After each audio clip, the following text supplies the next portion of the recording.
YouTube অ্যাপে নতুন দুটো আপডেট এসছে এবং এই সেটিংসগুলো আপনার অনেক কাজে লাগবে যেহেতু আপনি দিনের অনেকখানি সময় ইউটিউবে ভিডিও দেখেন। প্রথমে আপনি গুগল প্লে স্টোরে চলে যাবেন এবং ওপরে যে সার্চ অপশনটা আছে সেখানে গিয়ে টাইপ করবেন ইউটিউব। আগে আপনাকে দেখে নিতে হবে আপনার ইউটিউব যে অ্যাপটা আছে সেটা আপ টু ডেট আছে কিনা। আমার এখানে দেখতে পাচ্ছেন আপ টু ডেট করা আছে। আপনার এখানে যদি কোনো আপডেট এসে থাকে তাহলে আগে সেটা আপডেট করে নেবেন। ওকে, এখান থেকে বের হয়ে যাচ্ছি, চলে যাচ্ছি আমার ইউটিউবে।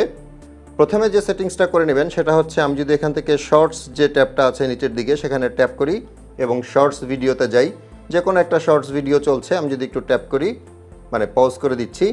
এরপর এই শর্টস চলাকালীন সময়ে ওপরে যে থ্রি ডটটা থাকে সেটার ওপর ট্যাপ করবেন। এখানে একটা অপশন দেখতে পাচ্ছেন কোয়ালিটি, এটার ওপর ট্যাপ করবেন। আমার এখানে দেখতে পাচ্ছেন অটো রেকমেন্ডেড দেওয়া আছে, নর্মালি এটাই দেওয়া থাকে। এখানে দেখতে পাচ্ছেন অটোতে দেওয়া থাকার কারণে এটা 720p মানে ফুল এইচডি কিন্তু আসছে না।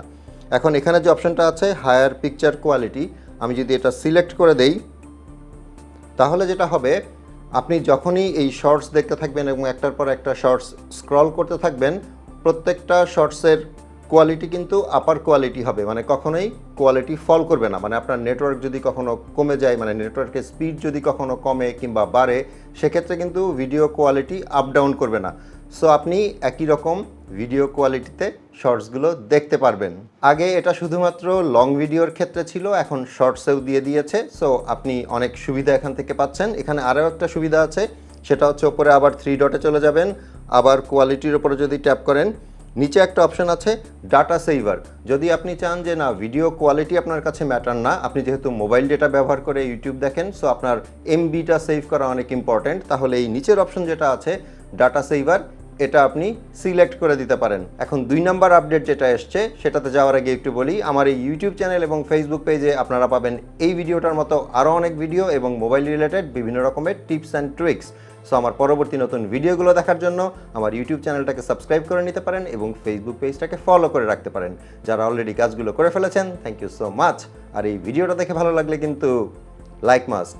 ওকে, পরের সেটিংসটার জন্য সরাসরি চলে যাবেন ইউটিউবে এবং ইউটিউবে নিচে যে অপশনটা থাকে ইউ মানে আপনার প্রোফাইল পিকটা যেখানে থাকে সেই ইউ এর ওপর ট্যাপ করবেন। এখান থেকে ওপরে ডান পাশে পাবেন সেটিংসে ট্যাপ করবেন। এখান থেকে খুঁজে বের করবেন নোটিফিকেশনস, এটার ওপর ট্যাপ করবেন এবং একদম ওপরে আছে স্কেজুলড ডাইজেস্ট।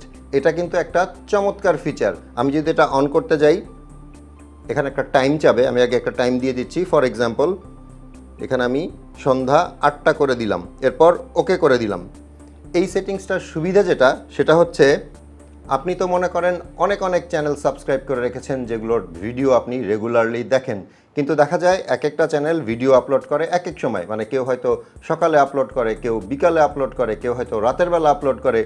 কিন্তু আপনার সাবস্ক্রাইব করা চ্যানেলগুলোর নোটিফিকেশন মানে তারা যে ভিডিও আপলোড করেছে সেই নোটিফিকেশনগুলো যদি আপনি আপনার ফ্রি টাইমে পেতে চান, এই যে আমি যেরকম সেট করে দিয়েছিলাম 8টার সময় মানে রাত 8টায়, তার মানে হচ্ছে রাত 8টার দিকে আমি ফ্রি থাকি, তখন অটোমেটিক্যালি সারাদিনে আমার সাবস্ক্রাইব করা চ্যানেলগুলো থেকে যত ভিডিও পাবলিশ হয়েছে সবগুলোর নোটিফিকেশন তখন আসবে।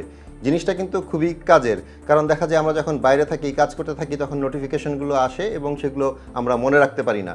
কিন্তু এটা যদি একটা নির্দিষ্ট টাইমে সেট করা থাকে, মানে আমি নিজে যখন ফ্রি থাকি সেই সময় যদি সেট করা থাকে তাহলে কিন্তু ব্যাপারটা অনেক সুবিধাজনক। হোপফুলি ভিডিওটা আপনাদের উপকারে আসবে। ভালো লাগলে একটা লাইক করে দিবেন। আপনাদের সাথে আমার দেখা হবে পরের ভিডিওতে ইনশাল্লাহ। সে পর্যন্ত সবাই ভালো থাকবেন। আসসালামু আলাইকুম।